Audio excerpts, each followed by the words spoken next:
底に沈み、恵みの糧になる。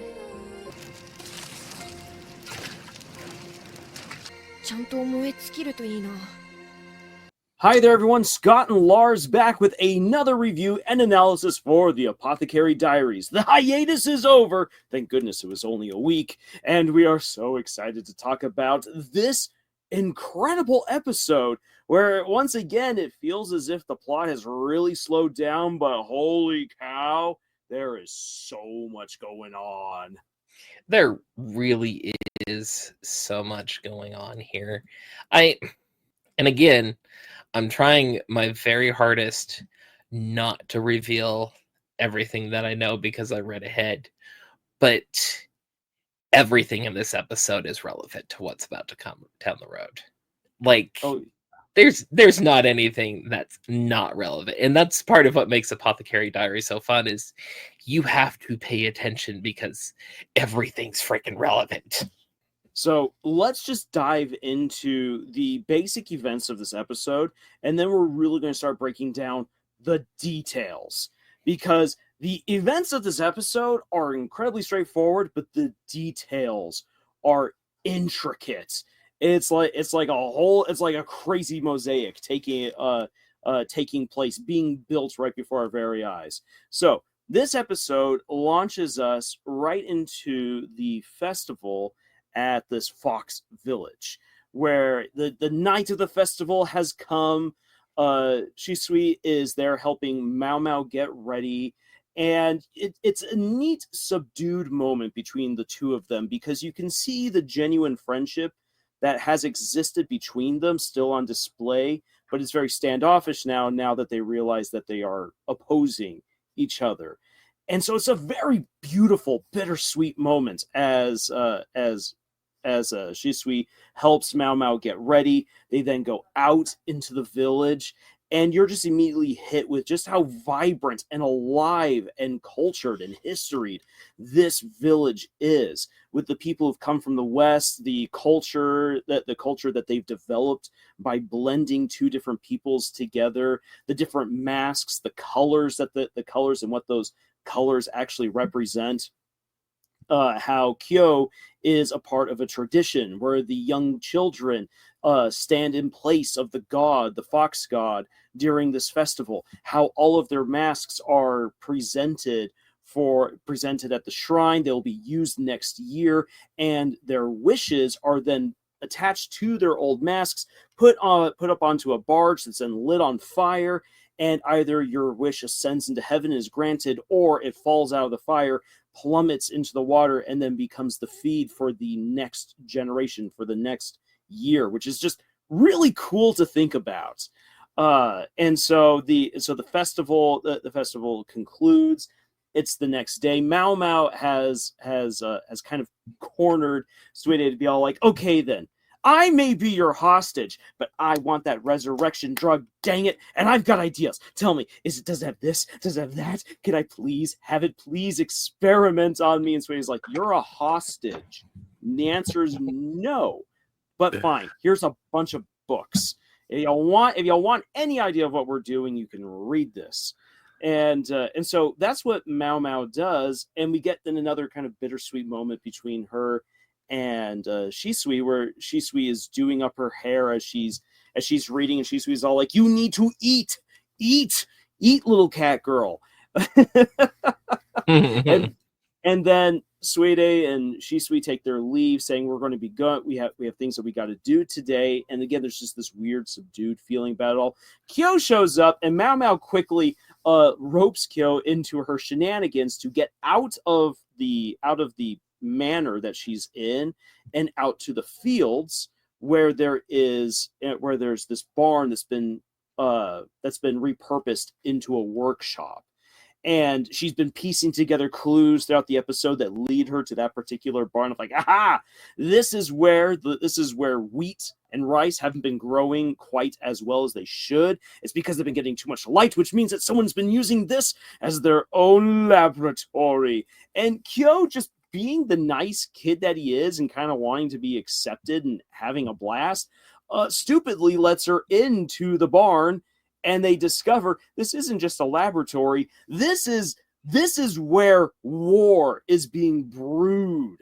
This is where guns are going to be made en masse, and the town is truly preparing themselves for war. When that revelation hits Maomao, that's when the dreaded Shenmei shows up along with an entourage, realizes that there's someone there, and catches Maomao and Kyo hiding in the back room with the guns. And that is where this episode ends. It's pretty sweet and straightforward as far as the events go. But again, there's so many little details. Holy cow. Let's talk about them. Where do you want to start, Scott? Let's start at the beginning. You can kind of, I'd say, just work our way through, because like none of these details are like worth anything less than anything else. So like we have this really neat scene, like it seems to slow down, kind of sets the pace for the episode, where Shiui is helping Maomao prepare for it, and they have this very interesting conversation, particularly about Maomao's hairstick, which this has been a reoccurring item throughout the entire show since season 1, since Maomao originally got it from Jinchi. And like we know it's this like mark of favoritism, like having this hairstick can get you favors answered, and we saw that happen before in season 1 with the whole thing with the one soldier and like the courtesans and all that kind of stuff. But in season 2, we're finding out it's a bit more of like this hairstick marks Maomao as like someone that Jinchi's at least interested in. If not, it marks Maomao as Jinchi's. Basically, it's a mark of ownership in loose terms, basically. And it's something like the people in the Rare Palace, it's something they understand. It's like, oh, you've got a connection to this person. That's nice kind of idea. And it's something I bet a lot of the ladies in the Rare Palace would really like to have. And it's given to Maomao, of all things. We understand why. We know why already, but you get the idea. But like we find out more about this seemingly like interesting item, but it hasn't had that much weight other than the fact that Jinchi's determined to see Maomao wear it more. And I think in that case, it was, if you're seen wearing this, people will know you're under my protection and won't go after you.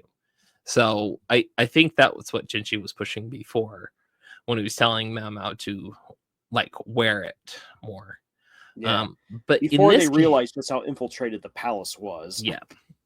But in this case, it's we're seeing how nice this hairstick is, because like it was made by a very talented artisan and like very well crafted. If you sold it, it would definitely get back to whoever crafted it, and whoever got it for you would end up finding it for you again. And so like, don't sell it.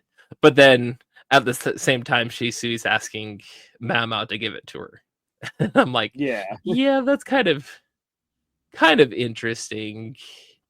I know that there's a lot going on here. Maomao doesn't understand. There's a lot going on here. The audience that I've only seen up to this point understand it, but that's freaking relevant. Oh man, that plays that the hairstick has its own story from here on, and I just love it. Well, as far as like how it's weird that like Shisui is kind of like, oh, you should give that to me. Shisui, we know, understands far better what's happening in the Rear Palace, the culture of the palace, its history, than Maomao does. And this is one of the things that makes Shisui such an interesting and nuanced character, is that we know that she has a very specific objective, regarding what's going to happen in future events with the Empire. Her reasons for being in the Rear Palace were definitely not about altruism and I want to help my sister or whatever. Like there's way more going on, and yet at the same time, she is kind to Maomao. She gives Maomao a pretty long leash in this village, and she is very well regarded by her peers. And not in the sense of, oh, we bow and scrape to you because you're such an important person, but you are a friendly person, and that's why we love you. Yeah, she's very well loved in this like village that they're in. Like not just Kyo's reaction to her, but like the people in the town all really like her. Like she gets really along with the children, and like the fact like, and that's one of those things, like you see a character interact well with like kids even though they don't have to. Like it often lets you know, hey, this is a good character, this is somebody that you can like trust. And like we're definitely seeing a lot of that. Shisui has a lot of positive stuff for like in her favor, but there's a lot of mysteries going on with Shisui's character. So it's like, can we trust her? Like personality wise, she seems fine, but there's some inconsistencies here. Oh yeah, and that's and this leads to one of the things that I noticed while watching this episode that really that really just like it's ripping my heart out of just looking at this village. This village is going to go to war. That is their plan. How exactly they expect to effectuate that, I have no idea, because they're just a village versus an empire. But they have a plan. They're dedicated to it. They are the bad guys in the grander scheme of things, as far as it's presented to us. We as the viewers, we can develop our own opinions about who's right, who's wrong, and so on and so forth. But within the greater narrative, they are presented as the bad guys. And yet, this episode especially just brings out so much of these people. There's all of these families, happy families. When you see happy families, which is such a contrast to the Rear Palace or to the Red Light District, which is where most of the story's taken place, you just want to be there because it seems so nice. And the festival just presents so much in terms of culture and history that, like, as the resident historian, I'm like, I must know more. Yes, I know it's all fictional, but I need to know more. I want to be there. Be there. While watching it, I just my thoughts went back to when we went to Japan and some of the sites that we visited and the chances that we had to see some of the rituals that were being conducted, see people in their traditional garb, learn a little bit more about the histories, participate in a few things here and there, and it's just so beautiful.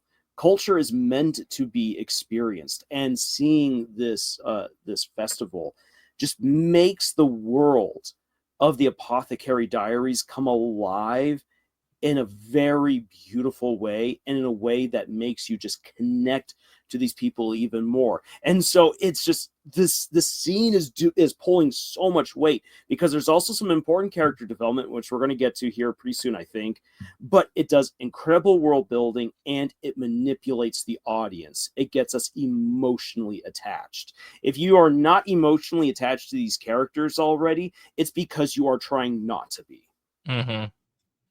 Yeah, I do have to say, just looking at this episode specifically, because we're getting a lot more of this town than we did before. This village, I feel like has a lot more like Japanese influence than the Chinese influence. A lot of the stories based around, and I'm talking about like outfits. I'm talking about the god that the fox god that the town worships, the ceremonies and all that kind of stuff. I feel like it has a more like traditional Japanese lean to it than the Chinese does, and like there is going to be similarities between those two cultures, especially because a lot of Japan's culture through the centuries has been based off of Chinese culture, and a lot of that's just because Japan wanted to suck up to China and like make themselves as Chinese as possible to like encourage trade. And so yeah, there is going to be a lot of similarities there, but I feel like there's a lot of stuff that's being brought into the culture we're seeing in this episode that like you could go to Japan and see. Yeah, it did. Well, especially like the garb that the people had on. I was like, this feels very Japanese. Yeah, I do really like the little hint there we get about the colors of the mask, specifically like Shisui's mask, and a bunch of the men at the festival have green on their mask instead of red, which you would normally associate with it. And it's like, okay, there's a connection here. And we, like, from previous episodes within this season, we know like of the color blindness related to the line of the Emperor, and there's a connection here. Yeah. Like we're able to see just through like Maomao noticing the differences in colors. There's a connection here between where they're at and like what's going on. But like we also get explanation of like people from the West came over. They helped like provide new ideas. Farming got better, and it's the people who accepted those people, accepted in their community, that ended up passing on their genes on down the road. And like it's very similar to stuff we've heard inside the Rear Palace about the Emperor's bloodline. Yeah, and seeing the details of that there's more people who are colorblind. The interesting thing is that like there's the immediate, so in the story thus far, this would be presented as like an immediate threat of, oh my gosh, they have so many people who could supplant the Emperor. Because they've got the genetic defect or the genetic quality where they are colorblind. But there's actually another way. There's actually another way to take this. Is that it almost in a way calls out the first mother, the first queen or empress of this nation. It kind of calls her out for being a little bit silly. That this is how I shall determine who is pure within my bloodline, kind of ignoring the fact that there's all these other people who could very easily fall into that category. And so what it actually does then is that it challenges in a very subtle way the whole divine right to rule. It asks again, what really makes someone noble? Which then leads us back to the conflict in the Rear Palace, because the previous emperor, I mean, there's a whole lot of things that can be said about this guy, and why it is that he ended up the way that he did. But suffice it to say, very succinctly, he was not a good guy. And what he did, even if he didn't realize just how horrible it was, has had atrocious and long-lasting consequences on so many people. Could you really say that this man was noble, and that what he then stood for or represented would then be noble, just because he happened to have one quality that, lo and behold, all these other people do? And when you spend time again in that village, I'd rather spend time there than in the palace. Sure, the palace looks really rich and awesome, and it's the seat of culture, but honestly, it seems like a way better place to be at the Fox Village than over there. Very much so. We do have another intriguing thing that's happening. Like, we're not even to the festival yet, but we have another intriguing thing that happens with Shisui specifically, where like she's holding onto these lantern plants, like, and you think she's got them to use like during the festival somehow, and she's eating the fruits from these lantern plants, which Maomao points out, yeah, that's poisonous, and the courtesans use it for specific things. And Shisui's like, oh yeah, I know. And you're like, Shisui, what are you hiding from us? And that's another one of those like mysteries, those inconsistencies that add up on Shisui's part. It's just like, Shisui's got more going on than we've been able to see up to this point. And I know I keep saying that it's going to drop the ball. We're going to find out stuff next episode. I'm for sure now. Because like it, and what I'm basing this off of. Okay, I have a reason to base this off of, because I remember reading the manga for this, and it's the structure of the manga, like the chapters have very much matched the pace of the anime. And so if the next episode, as it so states in the thing, is The Stronghold, is the title of that next episode that we're giving at the brief preview at the very end of this episode, then we are gonna get that thing finally. Oh man.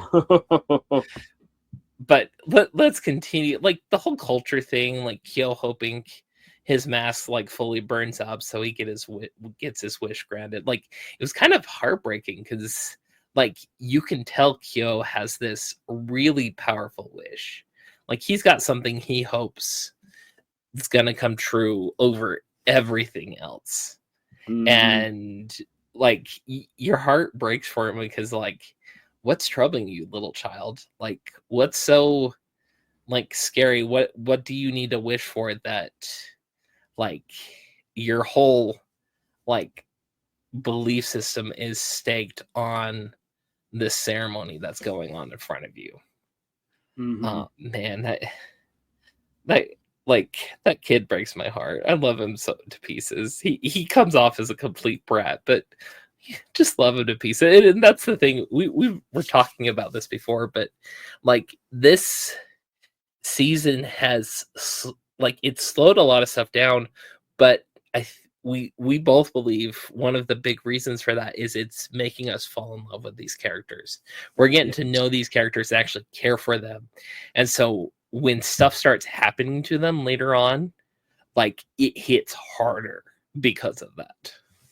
Yeah.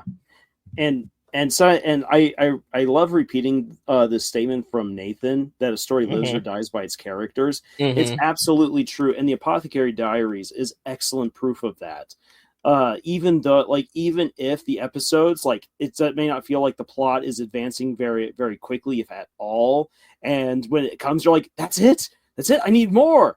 The reason why you need more, despite seemingly so little happening, is because you're so invested in the characters. Very much so. As opposed to, for instance, like will they won't they rom-coms or action flicks or suspense stories. It is what is going to happen next. And granted, again, those stories still need very strong characters to pull them through. But if the characters are weak, if the story is engaging enough, it might pull you along for just a little bit longer than you normally would have gone. The Apothecary Diaries rejects that particular approach and is like, no, it is the characters. And you need these slower moments. You need these softer moments, these more anxious or tense moments, even if it means that the plot's moving particularly slow. So that way you fully understand them. And that way the emotional payoff at the end is so much more potent. Yeah. Well, moving on from there, like we get to the whole thing with Maomao. Oh, so in the whole thing with like Shisui during the festival and everything, the walk through the festival, Shisui makes a little comment, and I'm gonna just say she makes a comment. It seems really small, really out of left field. I mean, it's related to what's going on, but it's doesn't seem all that connected. It's just like small talk. But it's serious foreshadowing for what's going to happen next season. See, and when you told me that, I'm like, okay, like I've been running through certain things that have happened. I'm all like any one of those is truly foreboding. Oh no. There's some stuff coming down the pipeline. But like I mean, you get to love Shisui more this episode. Like she gets like full on goes to the festival stall and gets a bunch of locust eat and getting real pissed off about the crickets getting into the batch because they don't taste as good. And Maoma's like, you're gross. And this is Maomao telling her that she's gross. Like when uh, we've seen what Maomao's been into, like seriously. yep. But oh man. But then after that, it's like Maomao's back under house arrest, and all she wants is to get into figuring out what's up with the resurrection medicine, and like dives into like a lot of the materials. But like she can't help herself. One of her like major flaws is just her curiosity in things. Mhm. Like she gets a little mystery, and like it's something like people have been saying for a few episodes now. It's like, oh yeah, like the town mayor's real like greedy, and his like field doesn't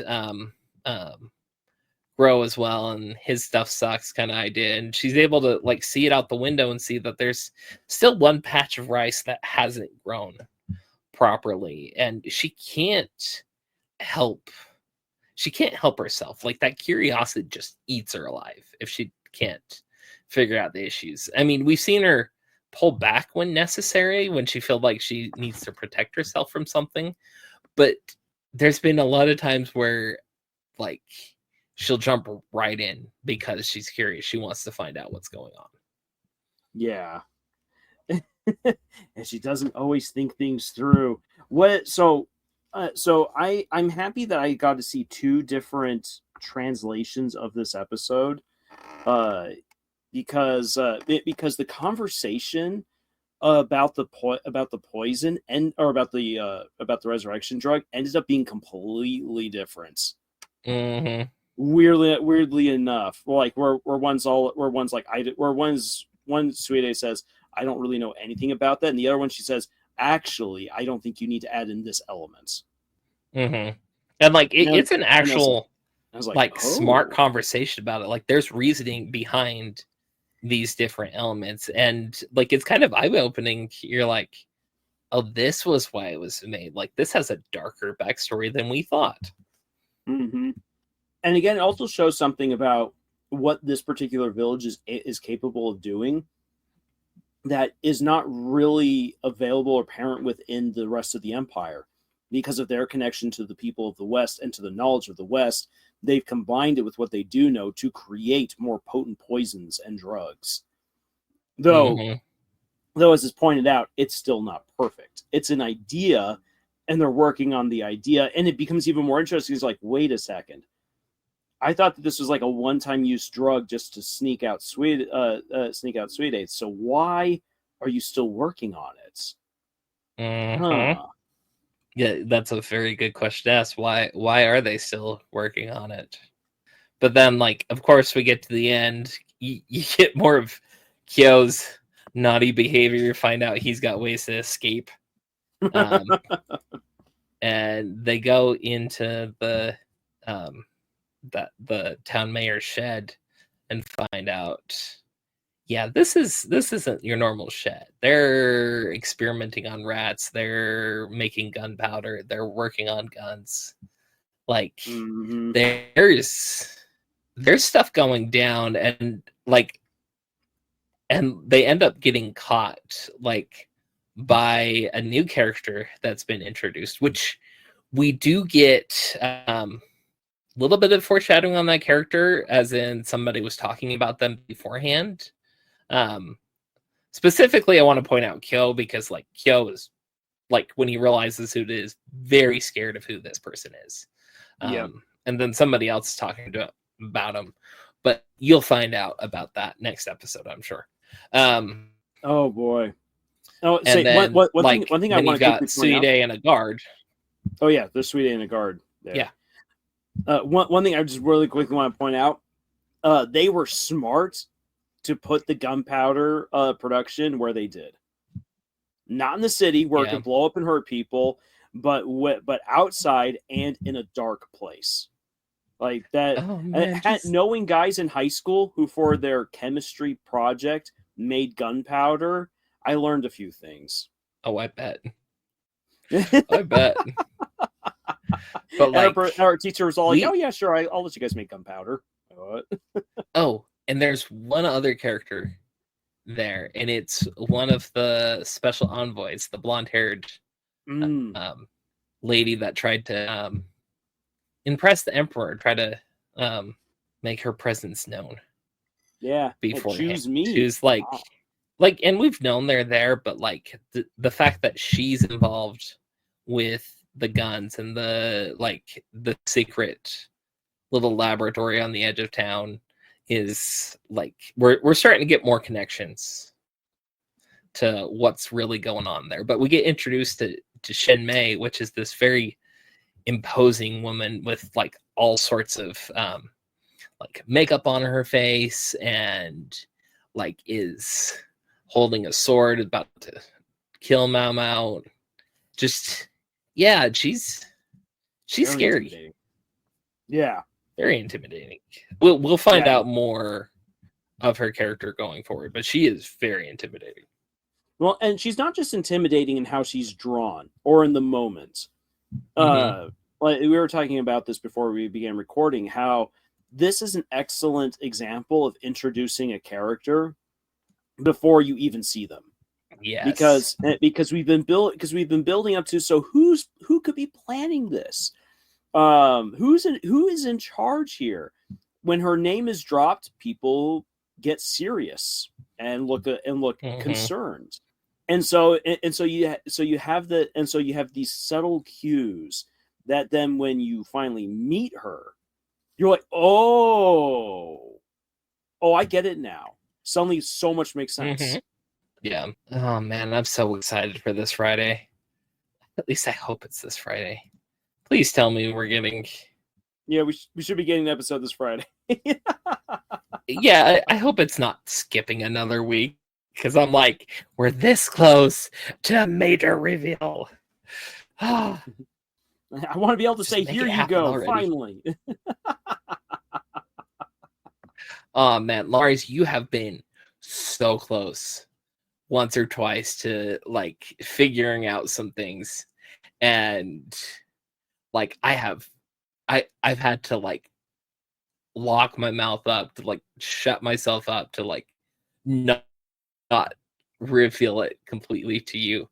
Oh man, you've got some writing talent just because of that, like the ability to make those connections ahead of time and like see possibilities of what's going to happen. Like that's, in my opinion, that's a writing talent, very good writing talent. I try. Now I am honestly so excited to see where this goes. I don't know how often I've brought this up on the channel, but I really do enjoy a good mystery story. And I myself have tried to write a mystery, which is my book, A Study in Blood.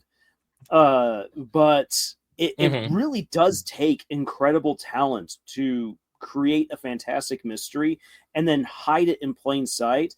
And the Apothecary Diaries takes that even to another level, because you get all these other mysteries layered on top of each other, some of which are connected, some of which aren't, all in front of you, and you're just on the slow burn journey to figuring it out. And you got to be paying attention to all of this stuff. And sometimes you catch on to one clue, which will be relevant, but not to what you thought it was. Yep, very much so. Oh man, there's some insane stuff going on. It's something I told Lars beforehand, but like you can make a lot of parallels to like Sherlock Holmes, because it's one of the, at least in Western society, very English-based Western society, Sherlock Holmes is like the go-to mystery story. But like there's a lot of parallels here, and we already know, just because like she's the main character, like how she solves things a lot of the times. Like Maomao kind of falls into that Sherlock whole vibe there. But what people aren't realizing is there's a full-on Moriarty here under the surface, and we've all seen this character. I'm not going to reveal who this character is, but there's a Moriarty there too, and it is brilliant, just absolutely brilliant. I do have to say, it's Maomao and Jinchi together that make up the Sherlock part of this, because one without the other isn't like they both get different parts of the story and are able to put different connections together. I feel like both of them together played that Sherlock role. Not just like, oh, one's Sherlock, one's Watson. Yeah. It's like, no, they're both Sherlock in this. Well, they both play Sherlock and Watson at different times, but they're both in that kind of role, that side of the story. But there's a Moriarty there, and it is, oh, it's so beautiful.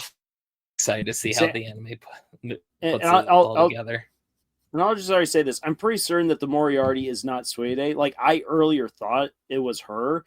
And in one of my earlier reviews, before you and I were doing these together for the Apothecary Diaries, I was just all I was like, oh my gosh, Suede is the Moriarty to Maomao's Sherlock. But as we've gotten to learn more about her character, it's like, no, you're clearly not the evil mastermind who's pulling all the strings. You are a very capable woman. And in many ways, she's basically who Maomao could have been in another life, that they're so similar. But like family dynamics and environment where they grew up changed them into completely different women. But the similarities are just so strong that you could see either one of them becoming like the other if things had just been slightly different. Yep, very much so. Very much so. Oh, man. Like, I love Suide's character, and I love, like, what happens to her character from here on. Because, like, what you've associated with Suide up to this point, you're not expecting what you're going to see going forward. Like, just, it's just one of those things, like, you get this, like, really commanding, interesting character in the right situation, and they're a completely different person. And I'm excited to have you guys see that. I'm excited for as well. So totes excited. But I think that's just about all that we can bring up in this we're getting episode without pushing you into the realms of spoilers. Yeah, we're getting close to 40 minutes here. Yeah, so we'll wrap it up here. But again, that's just what makes this episode so incredible. There's so much going on.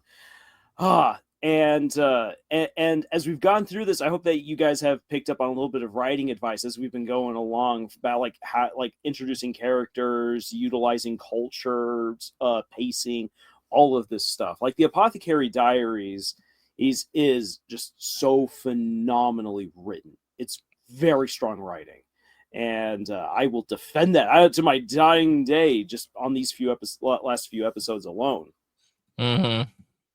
But with all that being said, we'd like to hear your thoughts, your comments on this particular episode, and we are excited to come back next week with the next review and analysis. Until then, if you'd like to support the work that we do here, please subscribe if you haven't already done so. Leave us a comment. We want to hear from you, and we would absolutely love it if you checked out the books that we've published. Links for them are in the description below.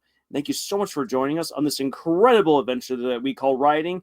And until the next time, y'all, make sure that you're eating a locust and not a grasshopper, because apparently one tastes better than the other. And choose. Okini.